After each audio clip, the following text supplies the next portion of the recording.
ओम ब्रह्मगुरु पुतात्मा वासुदेव जय जगन्नाथाय नमः। माँ सतोषी मु प्रणाम करुच्ची। उपस्थित समस्त ग्रामवासी, उपस्थित छोट छोट पिला तथा समग्र ग्रामवासी एवं विश्ववासी की सुदर्शन प्रणाम करुच्ची। उपस्थित थिबा ग्रामर समस्त दादा भाई ए प्रकार सब अच्छा ग्रामर मुखिया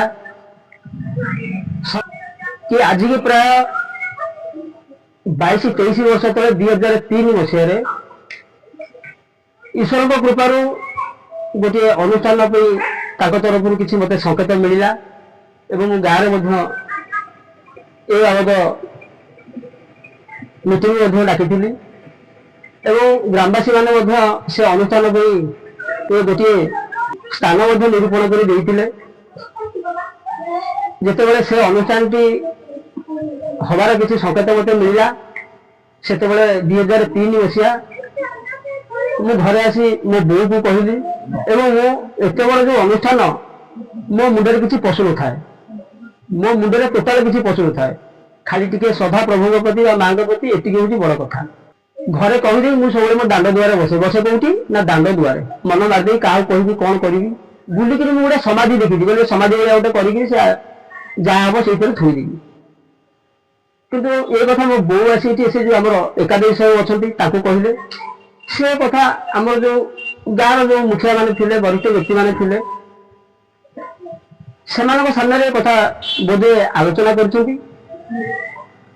मो न जाना अवस्था मुझे टोटाल जानी सी आलोचना कर मो न जाना अवस्था ग्रामवासी मैंने खंडिए स्थान निरूपण कर सबुठ बड़ मो आश्चर्य कथा।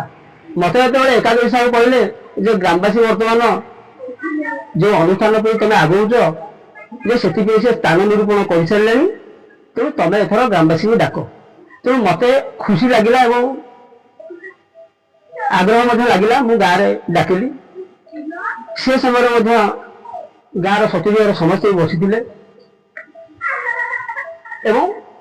मत जहाँ किसी पचारे मुझे जहाँ किसी 10-15 मिनट कही मत जहाँ किसी उत्तर देले से सन्तुष्ट रही समस्त सहयोग सहमति ये सबुरे से अनुष्ठान कालक्रमे 2011 मसीह प्रतिष्ठा हो गला किंतु ये भक्त मानकर ज्ञानी मानकर अभाव नहीं जो माटी भक्त और ज्ञानी मानकर अभाव नहीं से निश्चित भगवान पदार्पण हम जे या भितर मत प्रभु ठार किसी आशीर्वाद मिली माँ ठार किसी आशीर्वाद मिली मुझे से जिनस को मो ग्रामवासी सम्मुख में प्रकाश कर कौन सुजोग पाइनि कि से समय आसी ना तेणु से मत जो आशीर्वाद जहाँ किसी मिली किसी उपदेश मिली सहित मत किसी अनुमति मिली तेणु भगवान पाखर पाई एत बड़ आशीर्वाद अनुमति एवं जहाँ किसी उपदेश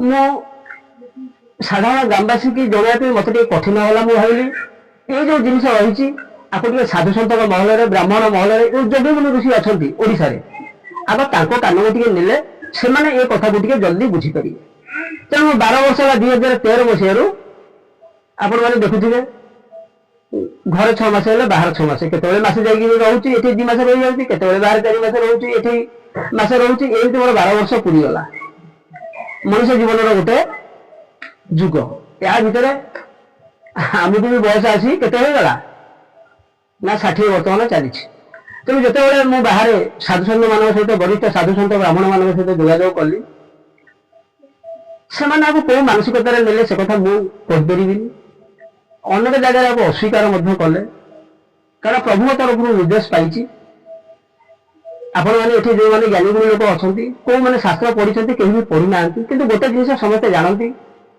जे द्वापर जुग जो कृष्ण थे द्वापर जुगर शेष समय कली ए धरित्री प्रवेश करथिला कि बर्तमान 5000 वर्ष गत हो जाइए ज्ञानी मैंने जानती प्रति 5000 वर्ष गोटे सम्यक जुग आसे तेणु बर्तमान भगवान चाहते जे ये घोर कली जुग ये परिवर्तन हम तेणु से साधु सन्त बहुत बड़ी साधु सन्त ब्राह्मण एमती पूरी जाइए କିନ୍ତୁ ସେମାନେ ଏ କଥାକୁ ସଠିକ ଭାବରେ କେହି ଖିଆଲ କରିନାହାନ୍ତି ବା କେହି ଉପହାସ କରି ଭାବିଛି କିଏ କେମିତି ଭାବିଛି ମୁଁ କହିପାରିବିନି।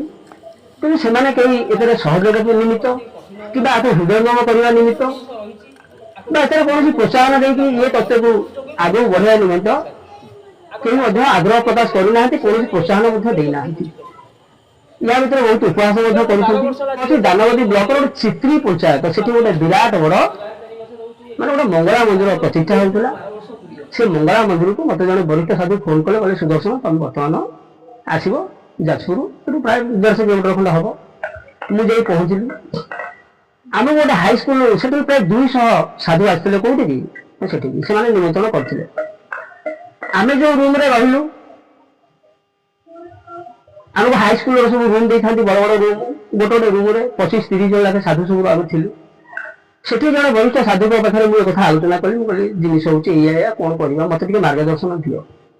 ସେ କହିଲେ ଯେ ତମେ ଯଦି ମତେ ମାନେ ଯଦି ଆଉ ଆଗକୁ ଏ କଥା କୁହ, ତାହେଲେ ତମକୁ କାଟିକିରି ହାଣିକି ଏଠି ଫୋପାଡ଼ି ଦେଇଯିବି। ମାନେ ଭଗବାନଙ୍କ କଥା କହିଲେ ଆମକୁ ଏତେ ଘୃଣା ଲାଗୁଛି, ଯୋଉମାନେ ଜଗତକୁ ଶିଖଉଛନ୍ତି ଭଗବାନଙ୍କର ମାର୍ଗଦର୍ଶନ କରୁନି। ଅନେକ ଜାଗାରୁ ଖାଲି ସେତିକି ନୁହଁ, ବିଷ ବୋଧେ ଦେଇଦେବା ପର୍ଯ୍ୟନ୍ତ ସେମାନେ କେହି ପଛେଇ ନାହାନ୍ତି, ମାଡ଼ ମଧ୍ୟ ମାରିବା ପାଇଁ କେହି ପଛେଇ ନାହାନ୍ତି। ମୁଁ ଏଇ ପ୍ରକାର ଅବସ୍ଥାରେ ମୁଁ ଦେଖିଲି ଜଣେ ତ ସଚେତନ ଭାବି ଦରକାର ଓଡ଼ିଶା ଭିତରେ, ଯିଏ ମୋ କଥା ବୁଝିପାରିବ। ଏଠି ସଭାରେ 50 ଲୋକ ଅଛନ୍ତି, କିନ୍ତୁ ସବୁ ଜିନିଷ ହଉଛି କଣ ନା ସଠିକ ଭାବରେ ଯାହା ପାଖରେ ଟିକେ ମନଟା ଆସିବ ତା ପାଖରେ ବସିକିରି କୌଣସି ଗୋଟେ ତଥ୍ୟ ଉପରେ ଆଲୋଚନା କରିବ, ସମସ୍ତଙ୍କ ପାଖରେ କରିହବନି। ତେଣୁ 200 ସାଧୁ ଆସିଲେ ମୁଁ ଗୋଟାକ ପାଖରେ ଆଲୋଚନା କଲି, ସେ ମାରି ହାଣି କାଟିକି ଫୋପାଡ଼ିବା ଆପଣଙ୍କ ସେକେଣ୍ଡ ଟାଇମ୍ ଆଲୋଚନା କରିବନି। ଆଉ ଅଲଗା ଜାଗାରେ ଯାହା ମତେ ମିଳିଲା ସେ କଥା ଆପଣମାନେ ଶୁଣିବା ପାଇଁ ପ୍ରସ୍ତୁତ। ମୁଁ ଆଉ କିଛି କହୁନି। ମତେ ବହୁତ ପ୍ରକାର ଯାହା ମିଳିଲା ବି ମୁଁ ସେସବୁ ସହିକିରି ଆଗକୁ ଚାଲିଛି। ସେତେବେଳେ ପ୍ରଭୁଙ୍କର ନିର୍ଦ୍ଦେଶ ଆସିଲା ଯେ ତମେ ଏଣିକି ଯଦି ତମ କଥା କେହି ଶୁଣୁନାହାନ୍ତି, ତାହେଲେ ତମେ ଏଣିକି ବାଜି ଲଗେଇ ଦିଅ। ତମେ ବାଜି ଲଗେଇ ଦିଅ। ମୁଁ ତମକୁ କହୁଛି ତମେ ବାଜି ଲଗେଇ ଦିଅ। କୋଉଠି ତମେ ବାଜି ଲଗଉଛ? ଏତିକି ସଂକେତ ଦେଇ ସେ ଚାଲିଗଲେ। ମୋ ପାଖକୁ 30 ଥରରୁ ଉର୍ଦ୍ଧ, ଆପଣ ଯାହାକୁ କହୁଛନ୍ତି ଜଗନ୍ନାଥ କହନ୍ତୁ, ଶିବ କହନ୍ତୁ, ସୃଷ୍ଟିର ଯେ ମାଲିକ, ସେ ମୋ ସାମ୍ନାକୁ 30 ଥର ଯେମିତି ମାନେ ଉର୍ଦ୍ଧ ହବ, ଯେମିତି ଆପଣମାନେ ବସିଛନ୍ତି। ଆପଣଙ୍କୁ ହୁଏତ ଆଶ୍ଚର୍ଯ୍ୟ ଲାଗୁଥିବ, ଏ ପ୍ରକୃତରେ ଆଶ୍ଚର୍ଯ୍ୟ କଥା କିଛି ନୁହଁ। ଇଏ କିଛି ଆଶ୍ଚର୍ଯ୍ୟ କଥା ନୁହଁ। ମା ବି ଅନେକ ରୂପରେ ମୋ ପାଖକୁ ସାମ୍ନାକୁ ଆସିଛି। ଯେତେବେଳେ ଛୋଟ ଛୋଟ କୌଣସି କର୍ମ କରିବା ପାଇଁ ଆମେ ପରିବାର, ଗ୍ରାମର ଏସବୁ ନିର୍ଦ୍ଦେଶ ପାଳନ କରୁଛୁ, ଯେତେବେଳେ ସୃଷ୍ଟିର ମାଲିକ ଯେତେବେଳେ ସିଏ ନିର୍ଦ୍ଦେଶ ଦଉଛି, ତେଣୁ ତାଙ୍କ ନିର୍ଦ୍ଦେଶକୁ ତ ଅବମାନନା କରିହେବନି। ସବୁଠୁ ବଡ଼ ସୌଭାଗ୍ୟର ବିଷୟ ଯେ ସେ ଆମକୁ କିଛି ନିର୍ଦ୍ଦେଶ ମଧ୍ୟ ଦେଇଛନ୍ତି।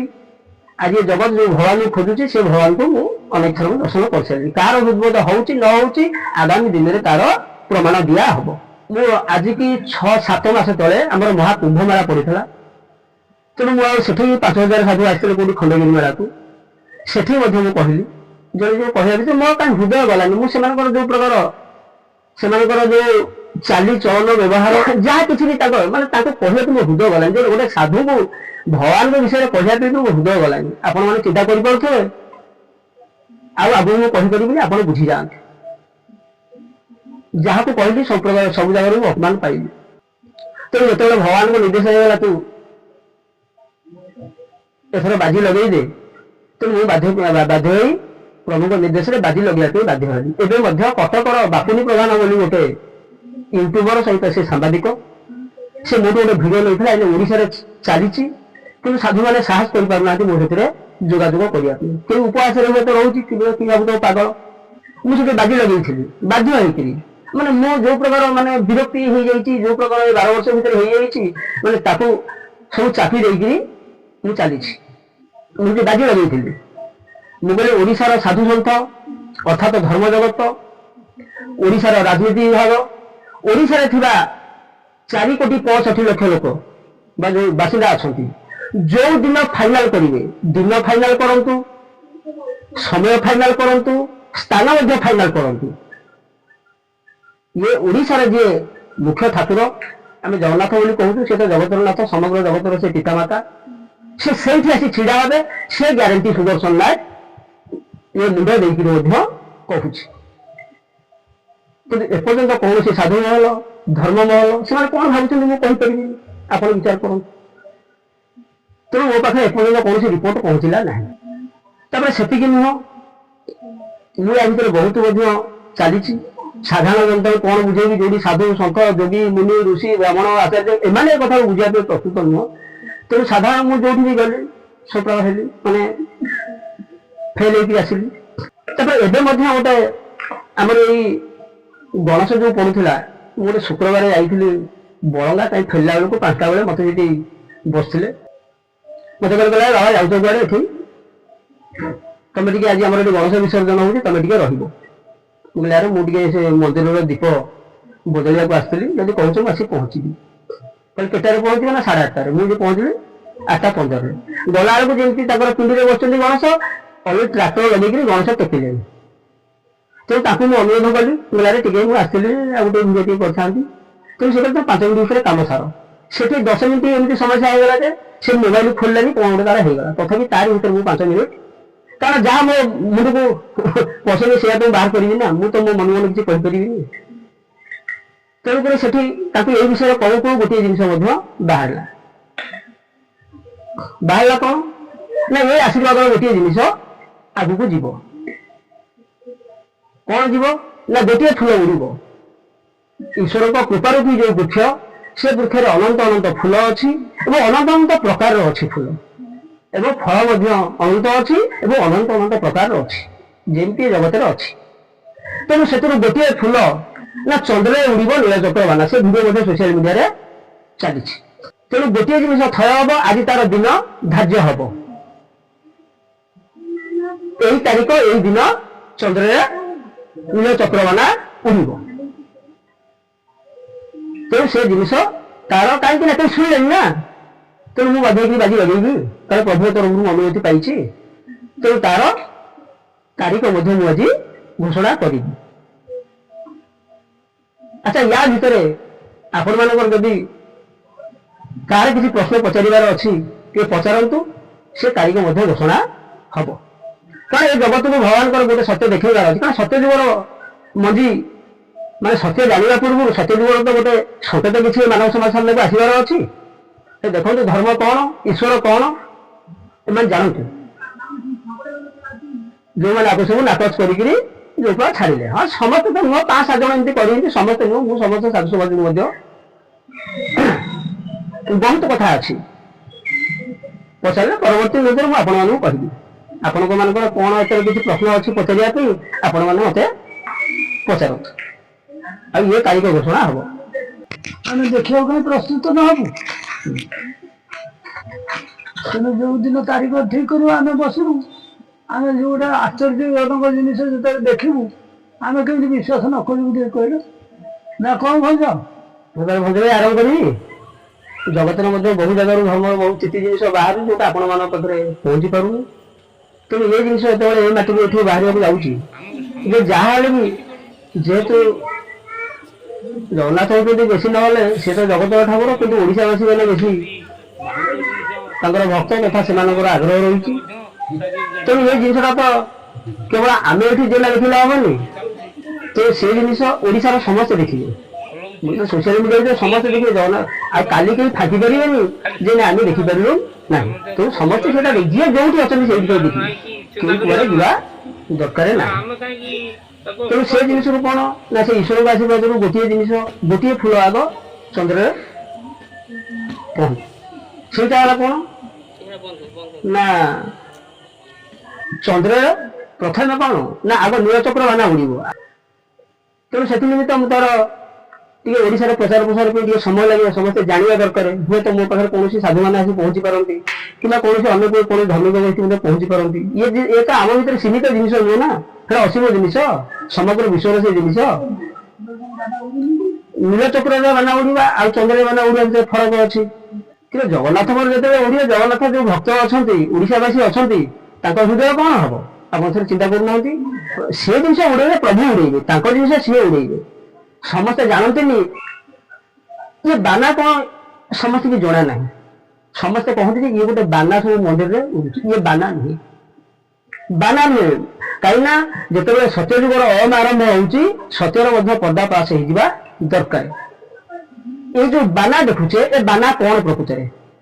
ए बाना है जमती आम कौन ना सनातन धर्म अनुसार आम गोटे चुट्टी रखुचे वो जट रखुचे सी हूँ भगवान जो मथा मथा रही सी हूँ कौन जट पूरा फाइनाल रिपोर्ट कारण मु भगवान पाखु ये किसी खोलिनी ये टोटाल माइनस ये छाई भीतर अच्छी एपर्यंत मुझे जहाँ कहूँ ये छाई भीतर जिनिस या तो केते स्टेप अच्छी जिते प्रकृत जिनिस आम खोली खोली जीव ये गोटे फूल नुह नीलचक्र मैंने गोटे फूल नुह मुझे कही से वृक्ष में असंख्य फूल अच्छे असंख्य प्रकार अच्छी असंख्य फल अच्छी एवं असंख्य प्रकार अच्छी प्रथम गोटे फूल गुरु तापर फल भी आसब कारण ये जुग भीतर सत्यर मुंजी अनेक जगह छोट बड़ पोता होते ये जगह आरंभ होती बहुत बड़ सौभाग्यर विषय आम मैंने जे ए नाट्य पर बसिक ये सत्य जुगर एत बड़ जिन आरंभ होती आम शुणी पारुचे सहित आम उपस्थित अच्छे या बड़ी सौभाग्यर विषय बोधे मुझे भावी केड़े केड़े मुनि ऋषि योगी ऋषि माने जो बड़ बड़ सभा करुले एत बड़ कथा गोटे आलोचना हवा कि आम कहीं शुणु ज्ञान मुझे डेट टी आज फाइनाल करुच्ची कारण ये जिन सब प्रचार प्रसार हम डेट फाइनाल करने पूर्व मुझे आपण मैंने गोटे अनुरोध करी जो प्रभु एत बड़ लीला आरंभ करा पूर्व मुझे निश्चित अनुरोध करी ए माटी आरंभ होगी जगत जान ना ये माटी हूँ तेणु मूल जिन हूँ तेणु ये ग्रामवासी मान स्थिति केमी होगा दरकार समस्त प्रभु प्रेम रहा दरकार सहित प्रत्येक दैनिक ये नाम संकेत भक्ति जनाना टे मुझे अनुरोध करुच्चे अधघंटा हो आज गुरुवार कारण मुझे एत बड़ जिन गोटे उपस्थापन करुच्ची से कौन मो मानसिक स्तर पर केते बड़ चाप रोथो आपण मैंने चिंता मु चापे ना कि चापग्रस्त जिन बहुत बड़ चापग्रस्त जिन तेणु रविवार ठू मुझे आपण अनुरोध करुच्ची आवश्यक पड़े आपण ग्रामवासी अच्छा ये सत्य जिन केते दिन आलोचना हम मुझे बेसी दिन समय दूनी समय 2.5 मास भितर 2.5 मास ये समय दूसरी जे आप ओडिशा सारा जानवा दरकार सहित जो एत बड़ जिन आउ गोटे जगन्नाथ मंदिर हो बड़ कथा नुह आउ गोटे जगन्नाथ मंदिर तुम कर बड़ कथा नुह कि नीलचक्र प्रभु तक बाना उड़े ये हूँ माने आउ गोटे 1000 कोटी टकर जगन्नाथ मंदिर तैयारी हो ताठू लक्ष लक्ष गुण महत्व रखिब कौन यही जिनस कदा ताले तार दिन निधान करवा कारण आगु बहुत किसी कार्यक्रम अच्छी तेणु दिन टी दरकार से ये तो कहीदेवा जिन नुह कारण माने प्रभु को ये विषय पुणी पुणी जनिया हम ना तार दिन धार्य होगा पुणी पुणी सब किसी दरकार ना ये तो सेमती जिन नुह अच्छा ये गोटे जेहेतु पूर्ण जिनिस आम चंद्र जो उड़ीब तो गोटे पूर्णिमा तिथि निहत रूपे दरकार ठीक अच्छे ना भूल अच्छी गोटे पूर्णिमा तिथि से जिन उड़वा दरकार तेणु से अच्छा मत भी प्रस्तुति दरकार जनसाधारण माने भक्त मान भी प्रस्तुति दरकार आम साधारण गोटे कौन गोटे कौन पर्व करुचे केते आम नाम संकीर्तन आरंभ कर केते कौन न करुचे केते उत्सव न पालुचे तेणु ये भी गोटे कम बड़ उत्सव नुहे तेणु से या भर कौन समस्त किसी प्रिपारेसन भी आवश्यक अच्छी समस्त प्रस्तुति रहा आवश्यक अच्छी तेणु ए दिन निर्धारण हो डिसेम्बर 4 पंडु पूर्णिमा माने सम्मान रहा केते ना समान रहा 75 दिन आज मैं देखिए समान रहा 75 दिन कारण 1.5 मास भर आम कार्तिक पूर्णिमा कहते या भर प्रस्तुति हो पार समस्त न्यूज पहुंच पार तो न्यूज तो पहुंचार अच्छे ना ऑल ओडिशा समस्त पाखे समस्त धर्म समाज राजनीति विभाग से जहाँ कौन अच्छी आम चेष्टा करुटा समस्त बाहर पहुंच जावा दरकार समस्त भी अपेक्षा रहा दरकार कार्तिक पूर्णिमा ये हो पार एत शीघ्र कारण समस्त बाहर पहुंची पार आमको पुणी प्रस्तुति अच्छी तेणु या भर जी बाटे जाऊँ जाऊ आम ब्लॉक पर्यटन जाऊ कि डिस्ट्रिक्ट पर्यटन जाऊँ आगू जाऊ